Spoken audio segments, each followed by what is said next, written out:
Well, howdy. I'm Infinity Solstice, bright wizard of destiny. Welcome to the gallery at Go Organic Sports Ranch.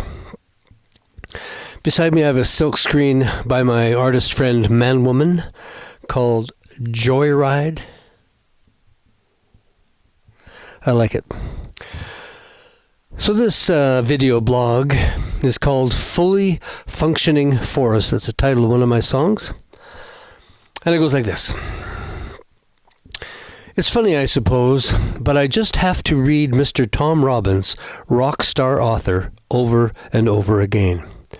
Right now I'm close to the middle of his book, Even Cowgirls Get the Blues. It's such a great book. It makes my scratches here seem like thin porridge. But it's not a competition, is it? It's just fun to do something you thought you would never do, like write a book.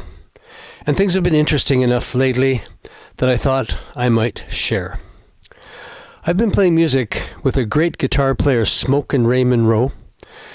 We have worked up some cover tunes, and so far 3 of my own songs, and one song being Fully Functioning Forest. I like the alliteration in the title, and of course the message therein contained. Leave a functioning forest, a fully functioning forest. Respect all things living. Please leave a forest. This is my call to loggers and sawmills and foresters and all the chainsaws out there in the world roaring their way through the forests of our planet. Want us to leave a whole pile of one's feeling at home to participate in this type of enterprise, and I have been there. I've done my share of tree slaying, there could be glory in the woods. Let's go in there, make it pretty, log like we know we should. These were my tree slaying days, riding to work on Sam the donkey headed for some commercial logging. But the work did pay for the land we bought, and on that land I slayed some more trees, probably 15 or 16 acres worth. It's a lot of trees. So when I say trees don't really like me, you can know it to be true. I've come to love them, though. I don't look at trees and see only how many railway ties or how much money I can make from that big fir. I just see them growing and blowing in the wind. There's a lot more of them than me on my property, and I plan to keep it that way. As a Canadian who loves the wilds of this country, let's leave a functioning forest, a fully functioning forest. Respect all things living, please leave a forest. The feller buncher was circling, cutting the forest like a hayfield. Every bird, every bug in the middle, frantic screaming, when will this stop? The outfit that I work for had just bought this new machine, a feller buncher, a big excavator with a tree-cutting device on the boom instead of a bucket, so it could cut trees down, grab them, place them in piles. Then I would pull the logs out of the pile with a rubber-tired log yarder and skid them to the landing where they were bucked up, cut by a chainsaw into different lengths, and then loaded onto logging trucks and hauled to the sawmill. That is logging in a nutshell. After the first day of work, this new machine had clear-cut this huge area, leaving a small patch of trees in the middle, where now it was full of birds and squirrels and who knows what else, all making a big racket. Upon returning to work the next morning, the feller buncher had already cut down that last group of trees, and the forest was silent. I knew at that moment something was wrong with this picture, and I knew I couldn't be doing this for long.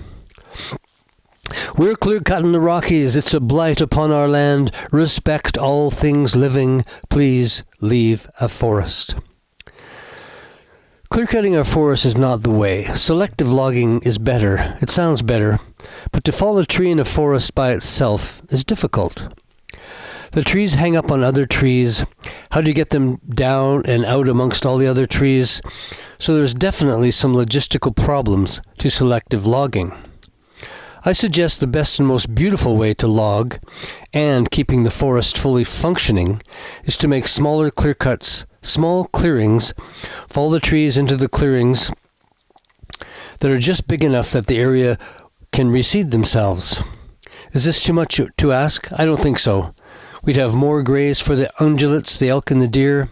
It would let light into the forest, it would improve access, and the forest would remain fully functioning. Yeah. Across the valley from my place, there is a big, huge clear cut. It was an area of the Beaverfoot Range of the Rockies that had suffered a pine beetle bug kill-off. A forester spied the area of bug kill while playing tennis on my clay tennis court. He called the area Big Red because once the beetles had killed the trees, the needles all turn red, hence Big Red. Maybe in areas like Big Red, it's okay to clear cut. When the pine trees die and start to fall over, they just fall wherever and the wind is blowing, making the area of the forest impassable to everything anyway. Such a dilemma. Where I live, I'm surrounded by a forest, so trees are always not far from my eyes and mind. Another verse. This concept is not so foreign as the head offices are. In case no one has told them, the Rockies are not for sale. The Rockies are not. The Rockies are not. The Rockies are not for sale. When I first moved to my land, the logging company in the area was owned by CP Rail and a Japanese company, head offices in Toronto and Tokyo. They wouldn't know a spruce tree from a fir, let alone a balsam fir or a limber pine or a jack pine or a yellow cedar or a hemlock or a larch or even a chunk of plywood. My property is northeast facing, so I have all of these types of conifers on my ranch, and many more: birch, cottonwood, quaking aspen, vine maple, vine alder, choke cherry. Unfortunately, there isn't much underbrush left on the ranch, as my herd of goats pretty well finished all the brush off. But the rest of the place, the forest just grows and grows, and in the 44 years that I've lived here, I've watched the forest grow, and it has grown a lot. Another chorus, another verse. I've done my share of tree slaying, there could be glory in the woods. Go in there, make it pretty, log like you know you should. Leave a functioning forest, a fully functioning forest. Respect all things living, please leave the forest. I changed one word in the chorus at the end of the song from leave a forest to leave the forest. Let's stop clear-cutting our world until we have it figured better. Let's just leave the forests of our world for a while. Let's give them a break. Let me think, do we really need oxygen that much? Try not breathing just once.